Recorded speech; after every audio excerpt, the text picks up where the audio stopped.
A graça e a paz do Senhor, amém, irmãos? Abra sua Bíblia no livro de Lucas, no Evangelho de Lucas, capítulo 22, 63 ao 71. Obrigado. Enquanto você abre, queria lhe fazer uma pergunta. Você tem medo do escuro? Você já passou alguma situação que teve problema do escuro? Geralmente, quem tem problemas com o escuro são as crianças, né? Mas existem alguns adultos que têm problemas com o escuro. Eu não queria entregar ele, mas tem um presbítero da nossa igreja que ele tem problema com o escuro. Não é o presbítero Pedro, ele é maior que o presbítero Pedro, bem maior que o presbítero Pedro. E esse presbítero, ele tem muita dificuldade em dormir à noite sem que pelo menos uma luz próxima a ele esteja acesa.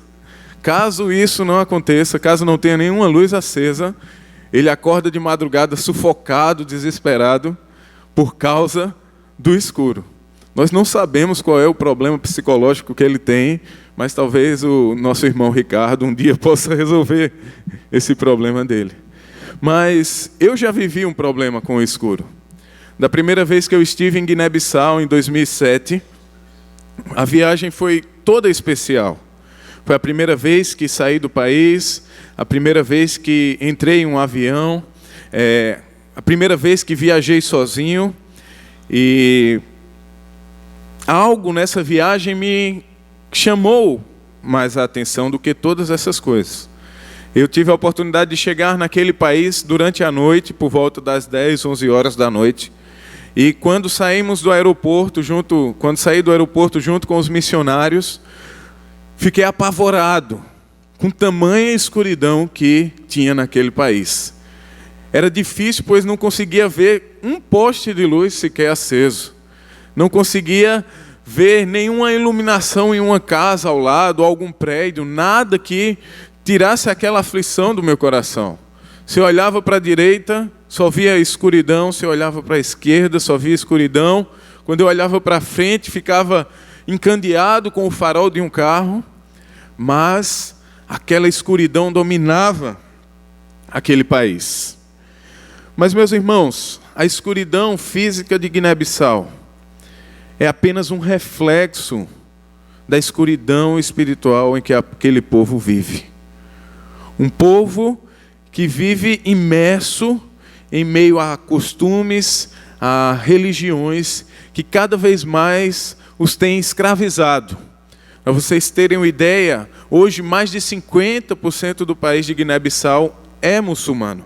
Outros 45% se declaram animistas, acreditam nas forças, nos espíritos que comandam a vida.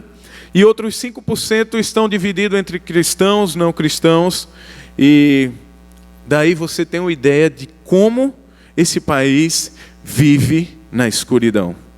Não só falta a luz física, a energia, mas falta a luz de Cristo, falta o conhecimento da verdade, falta a experiência de conhecer a verdadeira vida. E você já se sentiu assim? Você já acordou de madrugada, desesperado, sem conseguir encontrar a porta do seu quarto em meio à escuridão? É uma sensação muito terrível. E o texto que nós vamos ler nessa manhã, ele vai falar de uma situação semelhante. Vamos ao texto? Lucas capítulo 22, versículo de número 63 ao 71. Diz assim a palavra de Deus: os homens que estavam detendo Jesus começaram a zombar dele e a bater nele. Cobriam seus olhos e perguntavam: profetize, quem foi que lhe bateu? E lhe dirigiam muitas outras palavras de insulto. Ao amanhecer, reuniu-se o sinédrio, tanto os chefes dos sacerdotes quanto os mestres da lei, e Jesus foi levado perante eles. Se você é o Cristo, diga-nos, disseram eles. Jesus respondeu: se eu vos disser, não crereis em mim. E se eu vos perguntar, não me respondereis. Mas de agora em diante, o Filho do Homem estará sentado à direita do Deus Todo-Poderoso. Perguntaram-lhe todos: então você é o Filho de Deus? Vós estáis dizendo que eu sou. Respondeu ele. Eles disseram: por que precisamos de mais testemunhas? Acabamos de ouvir dos próprios lábios dele. Baixe sua cabeça, vamos orar mais uma vez. Senhor, nós queremos te agradecer por estarmos aqui reunidos como tua igreja, como teu povo, para prestarmos um culto a ti. E queremos te agradecer também pela tua santa palavra, Senhor. Te pedimos que tu possa estar ministrando ao nosso coração nessa manhã, Senhor, a começar no meu coração. Que tu possa trazer à nossa mente a tua vontade através das Escrituras Sagradas. Usa-nos para a tua glória, em nome de Cristo Jesus. Amém.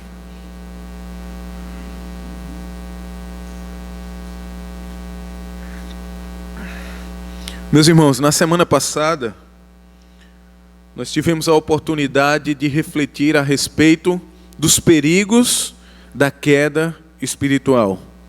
Através do exemplo de Pedro, nós vimos que existem características, existem situações que sinalizam que estamos caminhando para uma queda espiritual. Assim foi na vida de Pedro. Pedro sofreu com a presunção que habitava o seu coração. Pedro também sinalizou dentro de si a distância que estava de Jesus. E Pedro também mostrou que o seu testemunho entre as quatro paredes era excelente. Porém, ao sair delas, ele não conseguiu se manter fiel a Cristo Jesus. E, através do exemplo de Pedro, nós vimos os riscos que podemos correr em estar distante do Pai, em ter o nosso coração cheio de presunção. Porém, Pedro, ao perceber o erro que tinha cometido, o pecado que havia cometido, negando Jesus, no mesmo instante, ele foi alcançado pelo olhar misericordioso de Cristo Jesus.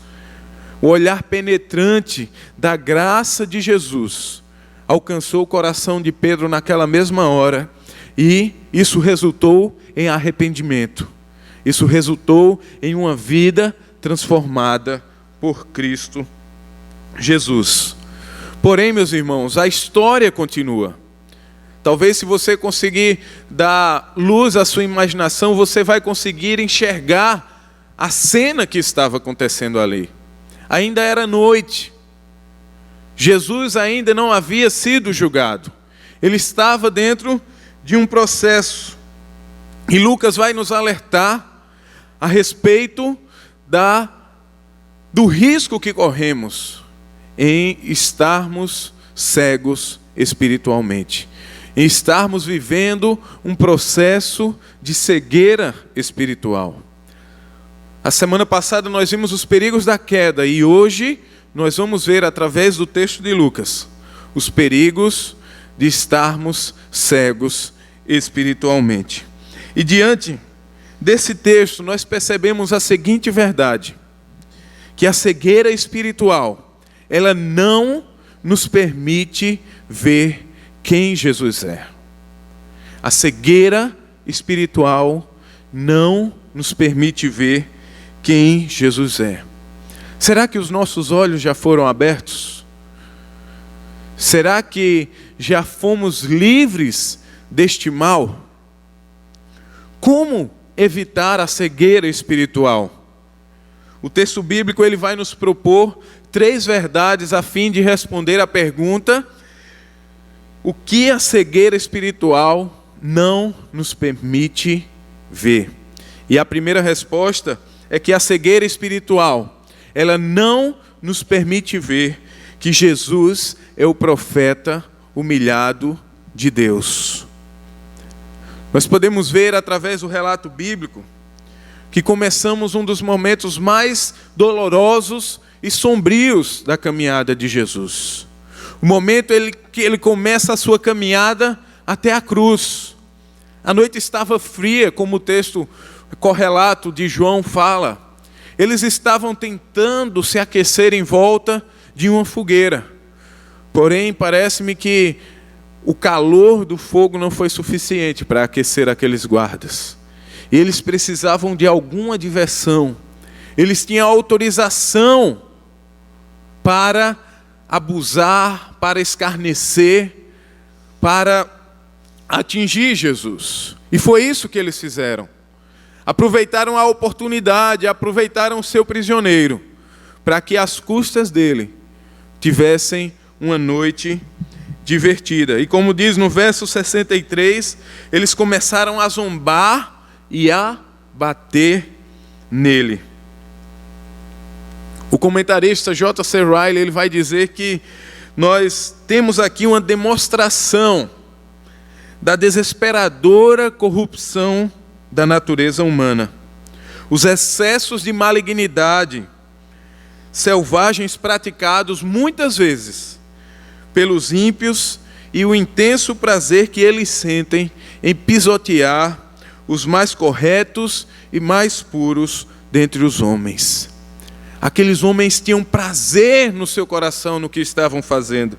Eles estavam cheios de ódio, de malignidade que tomavam os seus corações a ponto de espancarem o homem mais isento de culpa que já existiu.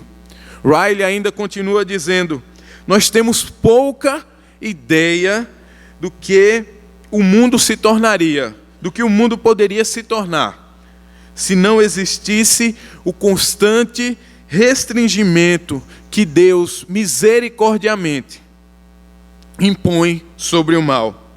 Não é exagero afirmar que, se os incrédulos tivessem plena liberdade de seguir os seus próprios caminhos, a terra logo se tornaria igual ao inferno. Se Deus desse liberdade ao homem de fazer tudo o que quer, tenha certeza, meu irmão, que o mundo estaria bem pior do que está hoje. Aqueles homens não estavam nem um pouco preocupados em quem estava diante dele. Cobriam os olhos e perguntavam: profetize, quem lhes bateu? E talvez eles não tivessem ideia do que eles estavam pedindo. Talvez eles imaginassem que Jesus fosse apenas um vidente, um adivinho, como era normal entre os pagãos daquela época. Porém, a brincadeira desses homens, desses guardas, traz à luz uma preciosa verdade. Jesus, ele é um profeta. Ele é o profeta humilhado de Deus. E Jesus mostra o seu ministério profético quando, ao entrar na sinagoga durante a adoração, ele abre o livro do profeta Isaías, e é significativo que ele lê uma passagem que falava da sua vinda. Ele diz: o Espírito do Senhor está sobre mim, pelo que me ungiu para evangelizar os pobres, enviou-me para proclamar libertação aos cativos e restauração da vista aos cegos, para pôr em liberdade os oprimidos e apregoar o ano aceitável do Senhor. Ele fechou o rolo e devolveu o assistente e assentou-se. Não passava pela mente daqueles guardas quem estava diante deles. A promessa de Deus encarnada estava sendo pisada por aqueles homens. Jesus não era apenas um profeta. No Antigo Testamento, o que caracterizava um profeta, além do seu chamado e do próprio Deus ter escolhido, era a autoridade que ele tinha em falar: assim diz o Senhor. Porém, Jesus não tinha apenas essa autoridade, ele é a própria palavra de Deus encarnada. E a promessa predita pelo profeta Isaías estava se cumprindo naquele momento. O servo sofredor, o desprezado, o humilhado, o rejeitado pelos homens, estava ali diante daqueles guardas. Jesus não tinha apenas condições de responder aquela pergunta que eles faziam: quem lhes bateu? Mas Jesus tinha condições de dizer tudo que se passava na vida daqueles homens. Não era apenas o nome que ele podia dizer, mas a pessoa que estava lhe batendo, o pecador que estava lhe batendo. E Jesus estava ali, na certeza de que aquela humilhação era também em favor daqueles homens. Aquilo que ele estava sofrendo, pouco mais seria pago em favor daqueles homens na cruz, no Calvário. Jesus, ele está totalmente submisso à situação que lhes era proposta. Se desejasse, ele poderia ter cessado ali aquele sofrimento. Poderia ter convocado uma legião de anjos para pelejarem em seu favor e desbaratado aqueles homens. Mas, mais uma vez, citando o comentarista J.C. Ryle, ele vai dizer que o coração do nosso Senhor estava focalizado na obra grandiosa que viera realizar no mundo. Ele se comprometera a comprar a nossa redenção por meio de sua própria humilhação. E não se esquivaria de pagar o preço até as últimas consequências. Não seria a humilhação, não seria os espancamentos que Jesus sofreu que iriam fazer com que ele voltasse atrás no propósito que ele tinha vindo. Mas nós podemos perguntar qual o objetivo de Lucas ao nos trazer um exemplo tão negativo, uma cena tão triste. E a resposta, meus irmãos, é que o autor bíblico quer que tenhamos uma atitude diferente, que respondamos de maneira diferente daqueles homens. E eu queria propor duas aplicações, duas maneiras práticas de colocarmos essa verdade de que Jesus é o profeta de Deus na nossa vida. E queria sugerir essa aplicação através da seguinte pergunta: por que tanto sofrimento de Jesus? E a resposta é: ele tinha um objetivo. Ele carregava consigo a verdade. Ele era a própria verdade. E o seu compromisso com a verdade resultou em sofrimento e humilhação. Nós sabemos que existe algo que incomoda o mundo, que incomodam aquelas pessoas que não são cristãs, e até mesmo muitos cristãos. E o nome dessa palavra é verdade. No mundo em que nós vivemos, você confrontar alguém com a verdade, você mostrar os erros, mostrar a corrupção, mostrar a situação miserável que o homem vive, pode ter certeza que isso vai incomodá-lo bastante. Era isso que Jesus estava passando. A palavra que Jesus pregava, que ele mostrava para os líderes religiosos, para os mestres da lei, era o quão miserável eles eram, o quão miserável nós somos e o quanto nós precisamos de um Salvador. Então, meu irmão, tenha certeza que o seu compromisso com a palavra de Deus pode trazer consequências difíceis para a sua vida. O nosso compromisso com a palavra de Deus pode nos levar a momentos de sofrimento. Talvez vão lhe chamar de retrógrado, talvez vão lhe chamar de radical, talvez vão lhe chamar de homofóbico, não sei. Há tantas características que o mundo vê e que rejeita na verdade, mas o nosso compromisso com a palavra de Deus deve estar acima de toda crítica, perseguição e humilhação. Nós encontramos na palavra de Deus as palavras que nos dão a vida eterna. E nós não podemos negociá-la, nós não podemos trocá-la. Uma segunda maneira de aplicarmos o nosso texto é seguindo o exemplo deixado por Cristo Jesus. A paciência do nosso Senhor demonstrou que os verdadeiros crentes devem abandonar toda murmuração, queixas, irritação de espírito quando forem maltratados pelo mundo. O que representam os insultos que nós sofremos diante daquilo que Jesus sofreu por nós? Isso não é nada. Lá em 1 Pedro, capítulo 2, versículo 21 e 23, se você quiser abrir ou se quiser pelo menos registrar, o apóstolo Pedro ele vai dizer: para isso vocês foram chamados, pois também Cristo sofreu no lugar de vocês, deixando-lhes exemplo para que sigam seus passos. Quando insultado, não revidava. Quando sofria, não fazia ameaças, mas entregava-se àquele que julga com justiça. Resta alguma dúvida? C.S. Lewis, falando a respeito da humilhação de Cristo, ele vai dizer: o cristianismo ensina-nos que a terrível tarefa já foi, em certo sentido, realizada para nós.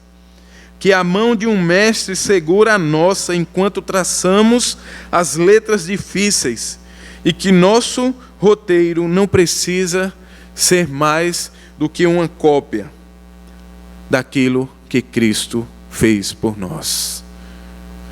Muitas vezes nós nos indignamos diante de tanto confronto que sofremos aí por fora. Nós nos tornamos advogados da palavra de Deus. Qualquer acusação, qualquer questionamento, qualquer dúvida que é levantada contra nós é motivo para que a ira se acenda em nosso coração e, talvez semelhante a Pedro, se tivéssemos uma espada, iríamos até o encontro das pessoas que não reconhecem aquilo que pregamos. Porém, meus irmãos, eu já fiz muito isso, mas através de Cristo Jesus nós percebemos que a nossa atitude deve ser totalmente contrária. Jesus, ele sofreu, foi acusado, foi injustiçado, foi humilhado, porém em nenhum momento ele ergueu sua voz para se defender ou para contra-atacar os seus inimigos. A palavra de Deus não precisa de defesa, pois ela é a verdade. A verdade não precisa de defesa. Humildade, é isso que Deus quer de nós. Nós não precisamos nos exaltar, como diz o ditado, nós não precisamos pegar ar com tudo que temos sofrido. Mas nós precisamos ser uma cópia daquilo que Jesus foi. Além da verdade de que Jesus é o profeta humilhado de Deus, a cegueira espiritual também não nos permite ver que Jesus, ele é o Cristo de Deus. No verso de número 66, agora nós temos as autoridades diante de Jesus. Depois de uma madrugada fria e sombria, havia essa necessidade de haver uma reunião às claras, para que eles não fossem acusados de estarem praticando um julgamento injusto. Parece até uma ironia. Mas aqueles líderes religiosos, eles se reuniram para tornar o processo de Cristo Jesus algo legal. E isso é algo que Lucas destaca. Ao amanhecer, o sinédrio, os sacerdotes e os mestres da lei se reuniram. O processo judaico ele tinha 3 etapas. Primeiro, durante a noite, nós vimos o que aconteceu a semana passada. Jesus foi questionado. Jesus foi interrogado.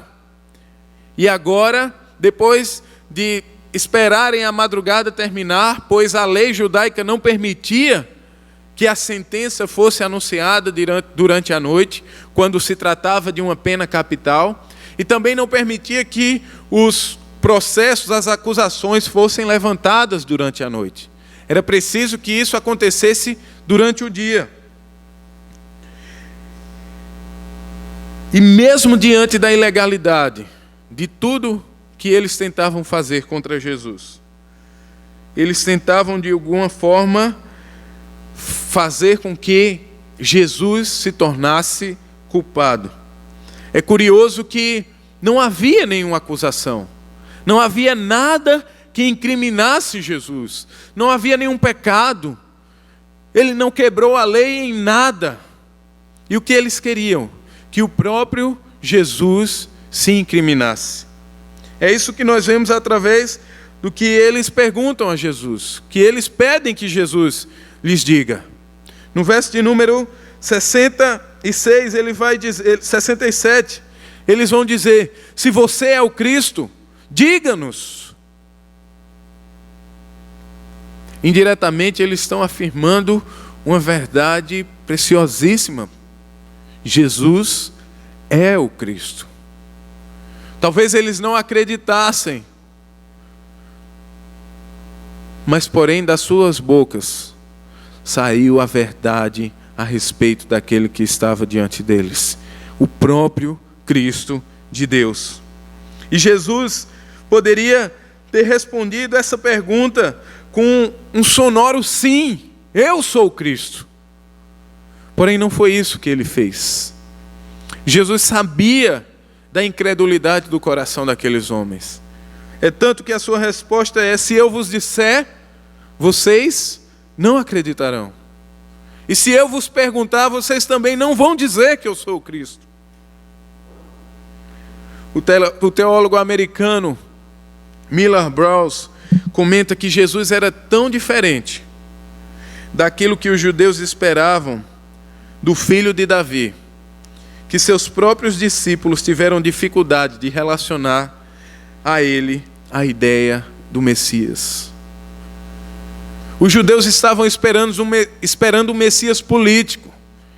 Eles estavam esperando alguém que iria assumir o trono de Israel e que iria mudar a situação de escravidão e fazer com que Israel tomasse mais uma vez o seu status perante as outras nações.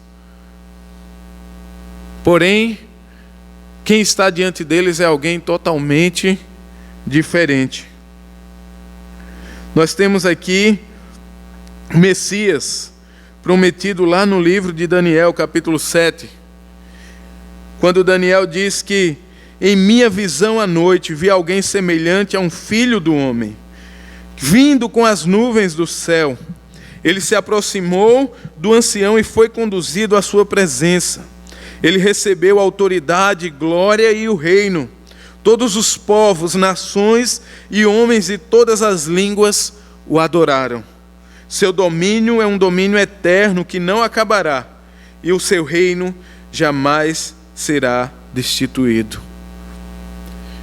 Eles esperavam um rei político, mas Jesus afirmou para eles: vocês estão vendo aqui o Filho do Homem, a partir de agora, que estará sentado à direita de Deus, o Todo-Poderoso. O que aqueles homens queriam era algo muito insignificante diante do que Jesus verdadeiramente é. Eles queriam alguém que dominasse, que governasse eles. Porém, o Messias prometido que estava diante deles não era apenas um rei terreno, mas é o rei que está sentado no trono do universo, que governa todas as coisas. Eles não imaginavam, eles não tinham noção. E há duas maneiras também de aplicarmos essa verdade. Por que aqueles homens não reconheceram a Jesus como Cristo de Deus? E a resposta talvez seja simples: porque a religião não faz de você um cristão. Jesus estava cercado por religiosos, sacerdotes, mestres da lei, porém, aquilo não fez com que eles reconhecessem o Cristo de Deus. Você se acha uma pessoa religiosa? Você vem para a igreja todos os domingos, todas as terças-feiras, Você frequenta regularmente todos os cultos? Talvez você seja um retrato daqueles homens que estavam julgando Jesus. Eles eram os mais santos, os mais espirituais, porém, eles mataram Jesus. Talvez a gente muitas vezes se engane que naquele dia em que nós erguemos a mão e mudamos de religião, fez da gente um cristão. Mas, meus irmãos, o que faz da gente um cristão não é quantas vezes a gente vem para a igreja. O que faz de você um cristão não é em quantos ministérios da igreja você está envolvido. O que faz de você um cristão não é quantas coisas quantas atividades, quantas pessoas você ajuda, o valor do seu dízimo. Não é nada disso. O que faz de você um cristão é a semelhança com Cristo Jesus. Se as pessoas conseguem enxergar em você atitudes que fazem ela pensar em Cristo Jesus, isso faz de você um cristão. Se elas conseguem ouvir através das suas palavras e ver que você ama Cristo Jesus, que você tem alguém precioso dentro do seu coração, isso faz de você um cristão. Nós precisamos ter cuidado para não estarmos cegos pela religião e não reconhecermos quem é Cristo Jesus. Uma segunda maneira de aplicarmos a verdade de que Jesus é o Cristo é que a realidade nem sempre será aquilo que está diante dos nossos olhos. Eles estavam vendo ali um Cristo humilhado, rejeitado. Porém, Jesus faz com que aqueles homens olhem para a glória futura. Jesus estava totalmente sem condições reais. Aquilo não era uma situação de um rei. Porém, a esperança da glória que ele faz questão de afirmar no seu discurso deve ser um dos mais importantes artigos do nosso cristianismo. Porque nós precisamos ter dentro de nós a esperança de que um dia estaremos no novo céu e numa nova terra. Devemos olhar para Cristo que se humilhou, que mostrou a sua glória, poder e majestade. E, face a isso, perceber tamanha tristeza que nos envolve. Se você ligar a televisão a qualquer hora do dia, o que a gente vê é desgraça. O que a gente vê é notícia ruim, é morte, é doença, é guerra, é fome. E, meus irmãos, tudo isso serve para nos mostrar, ou para nos fazer olhar para um lugar onde nada disso será real. Tudo isso serve para nos fazer olhar para a promessa que temos de que o Senhor está preparando uma morada para nós, que voltará para nos buscar. Eu fico muito triste, e mais triste ainda porque foi uma pessoa da minha família que eu perguntei. Eu perguntei a ela: você queria que Jesus voltasse logo?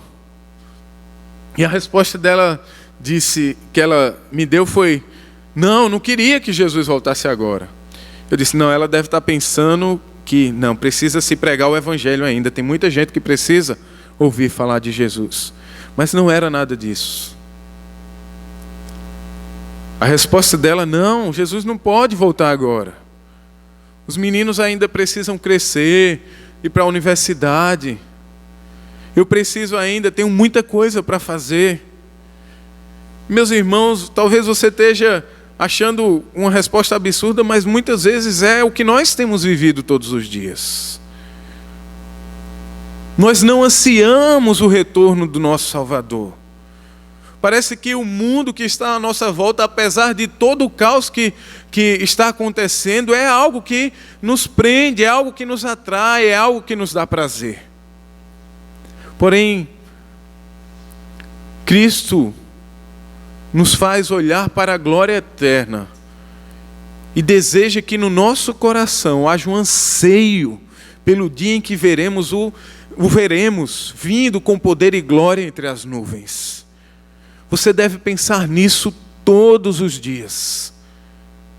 Você não deve passar nenhum dia sequer sem dizer: oxalá que o Senhor retornasse hoje. Oxalá que hoje mesmo aqui, enquanto nós estamos meditando na sua palavra, tivéssemos a oportunidade de ver o céu se abrindo e o nosso Salvador vindo nos buscar. Esse deve ser o nosso maior desejo. Esse deve ser o nosso anseio.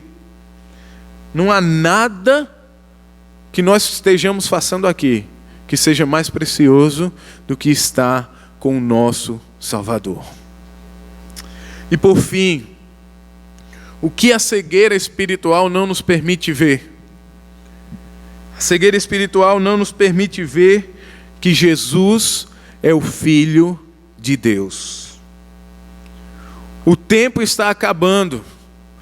É interessante que o texto de João vai dizer que havia uma preocupação naqueles homens.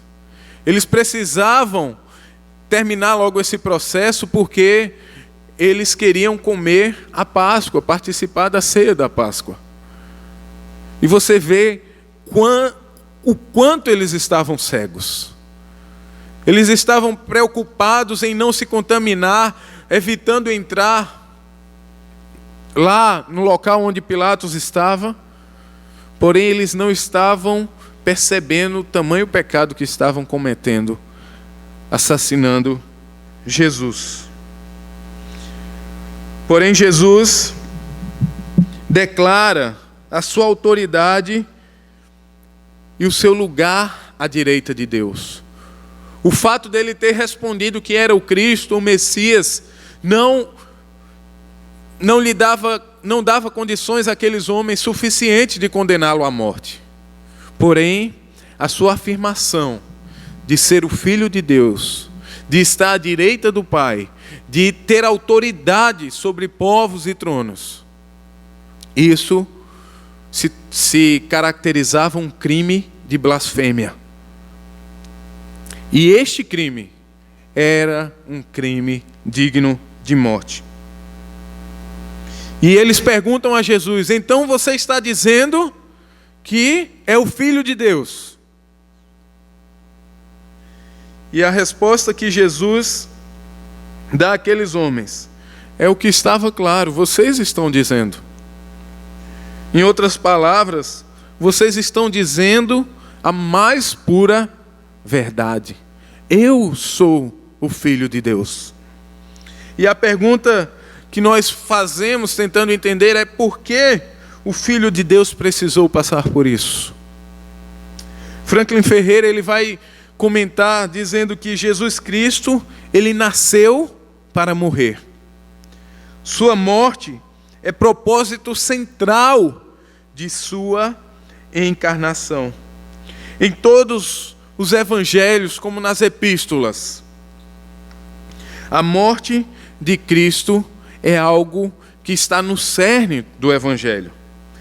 Lá em João capítulo 3, versículo 16, afirma que o amor de Deus o motivou a enviar Jesus, seu Filho unigênito, com o propósito de salvar todo aquele que nele crê.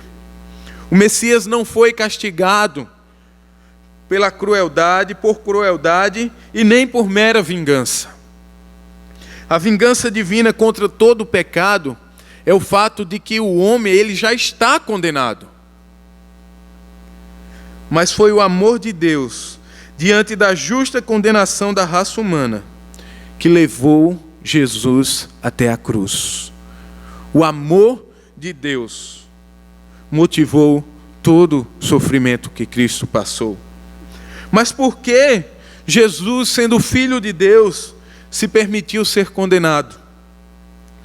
Jesus, ele tinha um ofício Na verdade, não somente o de profeta, mas também o de sacerdote. Ele é o Cordeiro de Deus. O que é notório na obra sacerdotal de Cristo é que ele aparece como aquele que oferece como sacerdote e também como o próprio sacrifício. Outro comentarista bíblico, ele fala que Jesus abriu um novo e vivo caminho para a vida eterna. E por este caminho os cristãos podem, com confiança e certeza de fé, comparecer diante do trono da graça. Jesus sabia que nenhum homem, salvo ele, tinha liberdade de acesso a Deus. Nenhum outro sacrifício além do seu poderia tirar o pecado. Que somente através dele que Deus se faz propício aos homens pecadores.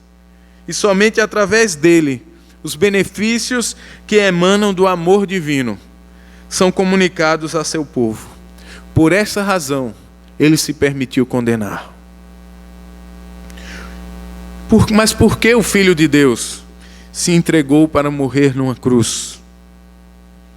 E a resposta é: porque somente Deus pode nos salvar de Deus. Somente Deus pode nos salvar de Deus. O homem é incapaz de prestar obediência a Deus. Nada do que a gente faça pode ser considerado recompensa adequada pelo mal que cometemos. O pecado é o mal maior que insulta e que desonra a criação de Deus. Em vista disso, uma compreensão infinita, maior do que tudo que existe fora de Deus, é necessária. Daí decorre que ninguém poderia pagar tudo o que o homem deve a Deus, em virtude do pecado, exceto aquele que é maior do que tudo que existe fora de Deus, o próprio Deus. Somente Deus poderia pagar o preço do pecado. E outro comentarista bíblico, ele diz que Cristo é tanto Deus como homem. E portanto o único que poderia expiar a culpa dos homens. Cristo não estava sujeito à morte, mas sujeitou-se voluntariamente a ela, adquirindo desta maneira o mérito, para que para todo sempre remisse os pecados de todos os homens. Somente através do que Cristo fez, somos salvos de Deus, somos salvos por Deus e somos salvos para Deus. A afirmação de Jesus foi suficiente para encerrar o julgamento. Não havia necessidade de nada mais, de nenhuma testemunha, porque as suas palavras eram suficientes para condená-lo. Eles estavam diante do Filho de Deus. E sobre a verdade de que Jesus é o Filho de Deus, a primeira aplicação que eu sugiro para nós nessa manhã é que nós precisamos seguir o exemplo de Jesus na ousadia da pregação. A confissão de Jesus despojou seus inimigos de toda culpa e de incredulidade. Aqueles judeus não podiam dizer que eles não tinham a informação de que Jesus era o Filho de Deus. Jesus lhe mostra e lhes fala claramente. E aqueles homens entenderam muito bem o que Jesus estava falando. Eles não podiam negar que diante deles estava o Filho de Deus, apesar de não reconhecerem em Cristo o Filho de Deus. Porém, Jesus deixou isso muito claro. E da mesma maneira como Jesus não temeu o que poderia lhe acontecer, nós precisamos ter essa ousadia nas nossas vidas. Nós precisamos ser ousados na pregação do Evangelho e pregar a palavra. Uma segunda maneira que nós podemos aplicar essa verdade é que o resultado da pregação sempre estará nas mãos de Deus. Por mais que sejamos eloquentes, por mais que consigamos convencer através do nosso discurso, das nossas palavras, as pessoas, o nosso convencimento, a nossa manobra não pode mudar o coração delas. Eles estavam diante do Salvador. Não havia melhor pessoa para falar do Evangelho do que o próprio Evangelho. Porém, qual foi o resultado da pregação de Jesus? Incredulidade. E muitas vezes, este será o resultado da nossa pregação. Nada vai mudar no coração daqueles que estão nos ouvindo. Talvez isso cause um desânimo no nosso coração. Mas eu tenho a certeza de que essa verdade, de que o resultado da pregação está nas mãos de Deus, é o que motiva missionários a permanecerem em campos fechados para o Evangelho. É o que tem motivado aqueles missionários que estão há mais de 10 anos entre um povo muçulmano em Guiné-Bissau, e até hoje apenas 2 conversões aconteceram. Mas, meus irmãos, a palavra está sendo pregada, e o resultado está nas mãos do nosso Deus. Nós não sabemos quanto tempo vamos passar em Guiné-Bissau, quanto tempo vai levar para que alguém reconheça que Cristo é o Senhor. Mas nós temos a certeza de que quando esse dia chegar, foi porque Deus assim o quis. O que importa para nós é pregarmos a palavra de Deus. E por fim nós podemos revelar que Jesus é o Filho de Deus no conteúdo da nossa pregação. Qual o conteúdo da pregação de Jesus? A resposta é simples. Jesus pregava o Evangelho. Não havia outra mensagem, não havia algo mais importante para Jesus do que falar a respeito da boa notícia de Deus para o homem. Deus enviou o seu Filho para morrer numa cruz em nosso lugar. A mensagem é única e semelhantemente deve ser a nossa mensagem. Nós não podemos adaptar a nossa mensagem de acordo com os nossos ouvintes, para agradar, para tornar menos dura. E muitas vezes é o que nós temos visto hoje em dia. Os pregadores estão adaptando o Evangelho para que o Evangelho seja recebido como algo doce, como algo que traz prazer. Mas, meus irmãos, infelizmente, essa não é a mensagem do Evangelho. Sabe por quê? Porque o Evangelho mostra que nós não valemos nada, que nós somos pecadores, que nós somos miseráveis, que nós somos tão corruptos quanto os que estão sendo julgados nos nossos dias. Nós precisamos pregar essa mensagem. O Evangelho também não é o testemunho do que Deus fez, porque isso pode comover as pessoas, isso pode trazer alguma emoção no coração das pessoas.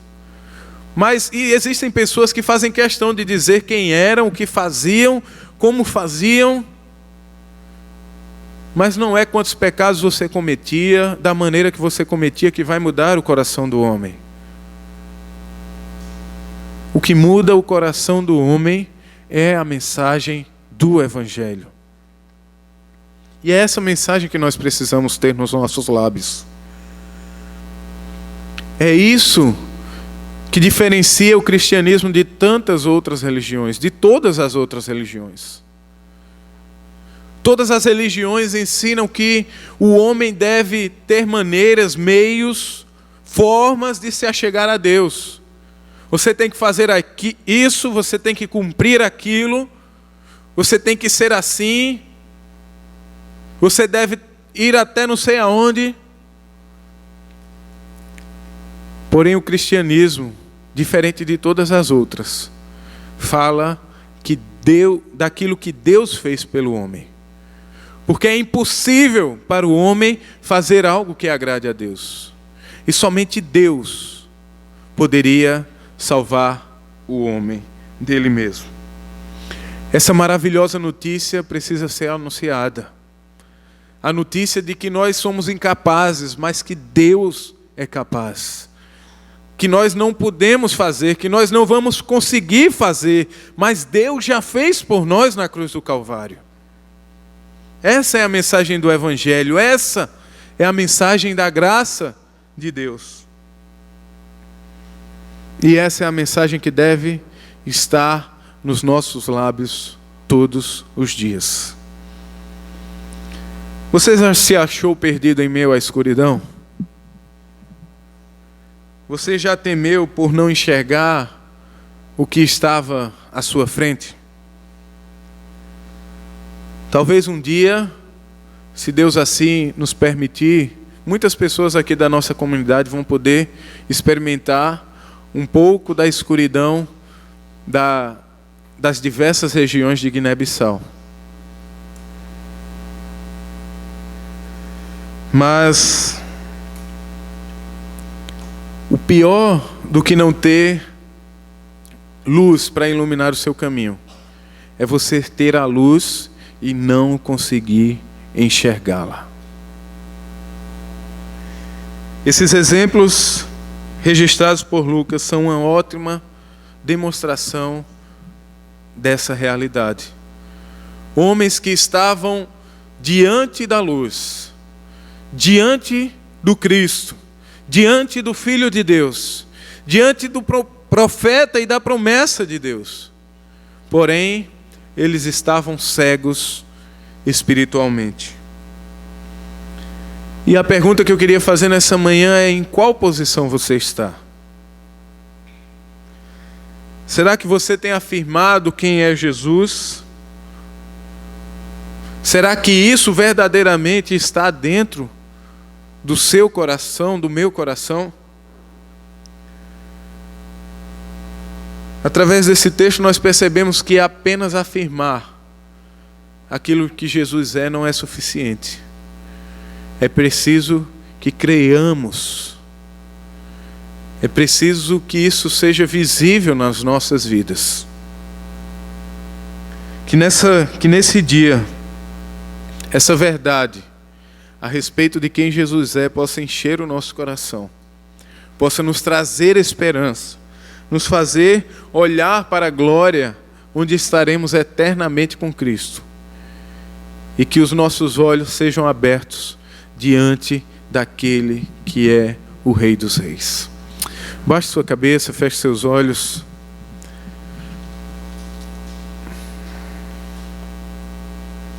Senhor, nós queremos te agradecer por esta manhã,